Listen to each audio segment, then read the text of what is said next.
लेकिन जो भाजपा कह रही है कि मोदी है तो मुमकिन है, गलत नहीं कह रहे हैं कि मोदी है तो मुमकिन है कि देश में गरीबी है, मोदी है तो मुमकिन है कि महिला असुरक्षित है, मोदी है तो मुमकिन है कि युवा बेरोजगार है। तो ये 2024 के इलेक्शन को अगर ये मैं कहती हूँ कि इसको अगर सेमीफाइनल मान रहे थे तो यहाँ इंडिया अलायंस पे जिस तरह से भाजपा सवाल उठा रही है, इंडिया अलायंस तो लड़ ही नहीं रहा था। पनोरमा ग्रुप, जो सोचता है वो करता है। नमस्कार, आप देख रहे हैं भारत लाइव और मैं हूं हमजा अब्बास। देखिए, मुल्क में 5 राज्यों के चुनाव चल रहे थे, जिसमें से 3 राज्यों में बीजेपी जो है बहुत ही प्रचंड बहुमत के साथ जीती है और साथ ही साथ बीजेपी ने जो है इंडिया गठबंधन को और ख़ासकर बिहार की गठबंधन को घेरा है और कहा है कि अब आप बोरिया बिस्तर लेकर यहाँ से निकलिए, क्योंकि मोदी है तो मुमकिन है और आने वाले विधानसभा हो चाहे लोकसभा हो उसमें भी बीजेपी का ही जादू चलेगा। इसी मामले पर हमारे साथ बात करने के लिए जेडीयू की प्रवक्ता अनुप्रिया हैं। कैसे देखती हैं इसको मैम? देखिए, जो 5 राज्यों के इलेक्शन के रिजल्ट आए, मैं बधाई देती हूँ उन राज्यों में जो मुख्यमंत्री बने, जो जिनकी सरकार बनी है। लेकिन जो भाजपा कह रही है कि मोदी है तो मुमकिन है, गलत नहीं कह रहे हैं कि मोदी है तो मुमकिन है कि देश में गरीबी है, मोदी है तो मुमकिन है कि महिला असुरक्षित है, मोदी है तो मुमकिन है कि युवा बेरोजगार है। तो ये 2024 के इलेक्शन को अगर ये मैं कहती हूँ कि इसको अगर सेमीफाइनल मान रहे थे तो यहाँ इंडिया अलायंस पे जिस तरह से भाजपा सवाल उठा रही है, इंडिया अलायंस तो लड़ ही नहीं रहा था। यहाँ पे जितने भी इंडिया अलायंस के साथी थे या जितने भी पार्टी थी वो अलग अलग चुनाव लड़ रही थी। वहाँ पे एकजुट तो थी ही नहीं। एकता में बल होता है, ये बात मुझे लगता है कि हमारे सहयोगी दल कांग्रेस को याद आना चाहिए कि आपका जो अलायंस बना था, जिस विकट परिस्थिति से देश गुजर रहा है, जहाँ संविधान को इत्र करके देश चलाने का प्रयास किया जा रहा है, जहाँ एकता को बर्बाद करने का प्रयास किया जा रहा है, वैसे समय में अगर आप आपसी मतभेद में रहेंगे, आपसी रंजिश में रहेंगे, ठीक है, सभी दलों का अपना अपना जो क्षेत्रीय दल है वो चाहती है वो केंद्रीय दल बने, लेकिन मुझे लगता है कि कांग्रेस को भी बड़ा दल दिखाना होगा। वो बड़े दल है तो बड़ा दिल भी दिखाइए। और अब 2024 को आपको पता है कि अगर एकता से आप नहीं चुनाव लड़ेंगे तो स्थिति क्या होने वाली है। बीजेपी कह रही है मैम कि गठबंधन में जो है आपसी ना इत्तेफाकी के शिकार हुए हैं लोग, इसी वजह से जो है ये चुनाव हारे हैं और आने वाला चुनाव भी हारेंगे, क्योंकि इसमें कोई नेता नहीं है, सब सिर्फ अपने अपने बारे में सोचते हैं।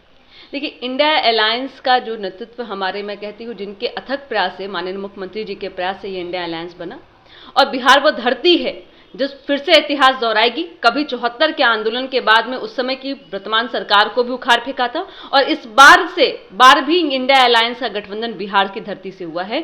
तो माननीय मुख्यमंत्री जी ने स्पष्ट कहा और कई बार कहा कि हमारी जो लड़ाई है वो बड़ी है 2024 को लेकर के। तो हम जब बिखरेंगे तो निश्चित तौर पर है कि वो भाजपा की पाले में चली जाएगी वो गेंद, और भाजपा का चुनाव जीतती है तो देश का क्या हर्ष होगा। हम लोगों ने कई ऐसे मौके देखे, चाहे वो आप दिल्ली के देखिएगा मामले में देखिए या जहां पे जोड़ तोड़ की सरकार बनाई है भाजपा ने। तो मुझे लगता है कि इंडिया अलायंस के सभी साथियों को अब एकजुट हो जानी चाहिए और मुझे लगता है कि 6 तारीख को बैठक भी हो गई है, खड़गे जी ने बैठक भी बुला दिया है। बहुत देर कर दिया आपने, यही एकता और यही एक मंच का इस्तेमाल आपने 5 राज्यों में किया होता तो शायद नतीजे कुछ और होते और जनता की जीत होती, जनता के अधिकारों का जीत होता।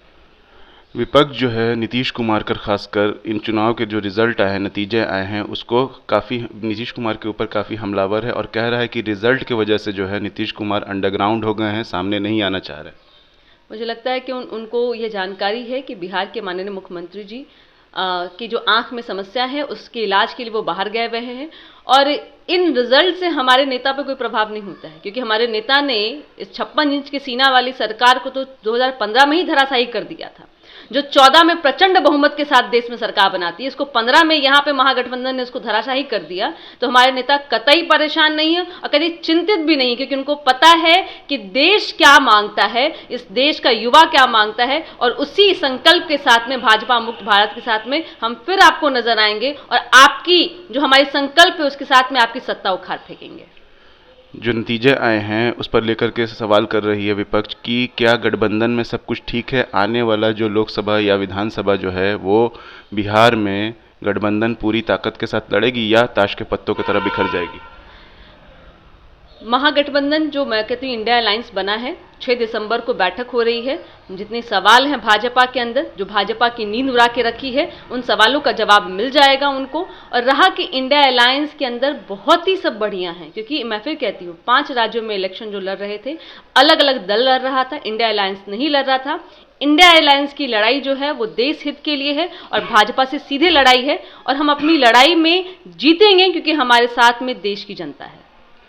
ये थी हमारे साथ अनुप्रिया, जो कि साफ साफ बता रही थी कि इंडिया अलायंस जो है वो बिहार में काफ़ी मजबूत है, और जो 5 राज्यों में चुनाव हुए थे वहाँ अलग अलग दल लड़ रहे थे, अलग अलग पार्टियां लड़ रही थी, इंडिया अलायंस नहीं लड़ रहा था। रही बात आने वाले लोकसभा और विधानसभा की, तो इंडिया अलायंस पूरी मजबूती के साथ भाजपा को हराने की कोशिश करेगा, पूरी ताकत से लड़ेगा, चाहे वो आने वाला लोकसभा हो या विधानसभा हो। और सबसे बड़ी बात जो कि इन्होंने कही कि इंडिया अलायंस एकजुट है और इंडिया अलायंस भाजपा के कहने से नहीं बिखरेगा, वो पूरी मजबूती के साथ लड़ेगा। ऐसी तमाम अपडेट्स के लिए देखते रहिए भारत लाइव। शुक्रिया। अगर ये वीडियो पसंद आई और वह बिहार के राजनीति और बिहारियत से सरोकार रखेनी तो सब्सक्राइब बटन दबा के चैनल के सब्सक्राइब कर ली। ओजे एगो घंटी बा, ओकरा बटन दबा देला से कुल सटीक और मारक खबर रुआ मुफ्त में मिल जाई।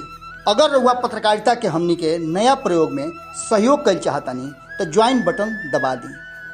पेटीएम नंबर नोट कर ली 9386 816 700। धन्यवाद।